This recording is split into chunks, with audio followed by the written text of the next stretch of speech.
Well, areas around the Mediterranean where many of the fires are burning aren't just major population centers. They also include some of the world's top tourist destinations.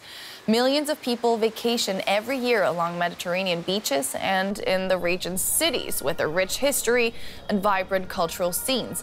For many Mediterranean countries, tourism is a major or even the biggest economic sector.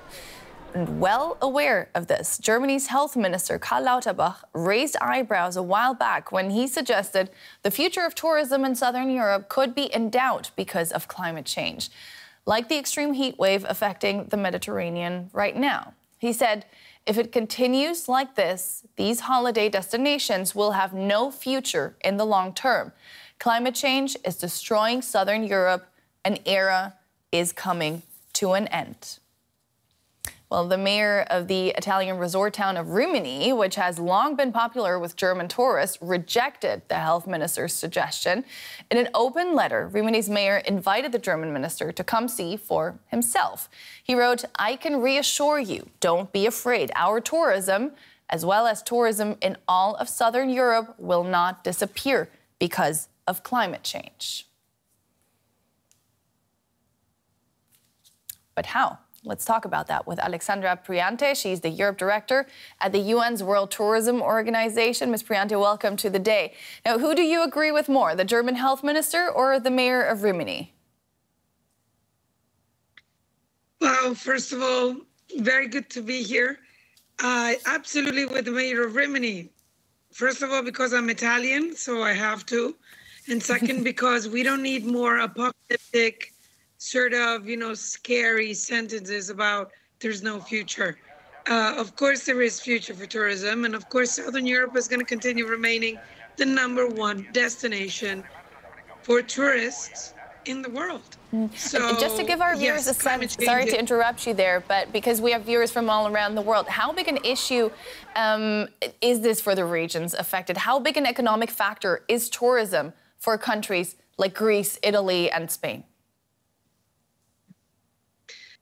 Well, first of all, the impact is not to go, as it happened from the pandemic, from full to zero. But we're talking about countries where the country GDP depends for 20–25%, especially countries like Greece or the other Mediterranean countries. In Italy, we're more under 13–15%. But, that's the amount. And it's not just global GDP. Obviously, it's jobs, it's people, it's everything. So definitely it's very important.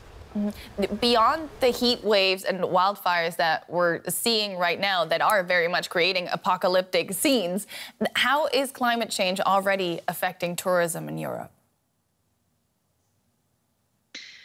Well, it is affecting it mostly because of its unpredictability and the fact that the holiday planning, especially resuming after the shock of the pandemic, is tending to be what it used to be before. So everyone going into the summer months. So nobody's really expecting. I was very touched to hear about the German tourist interview before in Rhodes and in Corfu. Everyone is really not expecting for this to happen. So climate change is really having this disruptive sort of surprise effect because you cannot really predict what's going on. You just need to be ready. But people like to plan their holidays, right? Especially if you're traveling with a family, you only have so many days in the year. Not everybody can be flexible and say, okay, well, there's a fire, now we're going back home. So how can the tourism sector in Southern Europe in particular survive under these increasingly difficult circumstances? Isn't there a true danger that people will just say, okay, we saw last year, let's just maybe go somewhere else? Well, first of all, it's an excellent question. And the answer to this is readiness. You highlighted tourism is about planning. And it's not just about, planning from one year to the other or in the beginning of the year for the summer. For the tour operators, for the tourism industry, is about planning 3 to 5 years ahead. So we're talking about serious strategies here. So readiness means that the level of planning and management need to encompass also these type of risks. When it comes to accidents like the ones that are happening now in Southern Europe. And obviously, the best answer to this would be that we can understand if tourists decide that maybe that wasn't really a very good choice. But I bet you that people will still go back to Rhodes or Corfu after the fires as well, because there is a resilience in the tourism sector. I would say, thank God, that allows the sector to survive even this very disruptive external changes with not just climate. You might remember also the volcano back in the days when we had the block and the flights. So these things do happen. Yeah. But the tourism sector is very resilient. But especially looking at Rhodes now, we are seeing basically an entire island burned to the ground, right? And rebuilding is one thing, but nature also takes time to recover. Do you really think, and you talk to a lot of travelers, it's, you're in the business of tourism, are tourists really going to want to visit an island that is basically charred land? Well, first of all, I really hope that the Greek authorities are doing their best to stop the fires and not to eliminate all nature and roads. Let's please remind ourselves that these are not fires caused by climate change. These are fires caused by men. So this is a man-made disaster. And that is also the case in many other situations in Europe.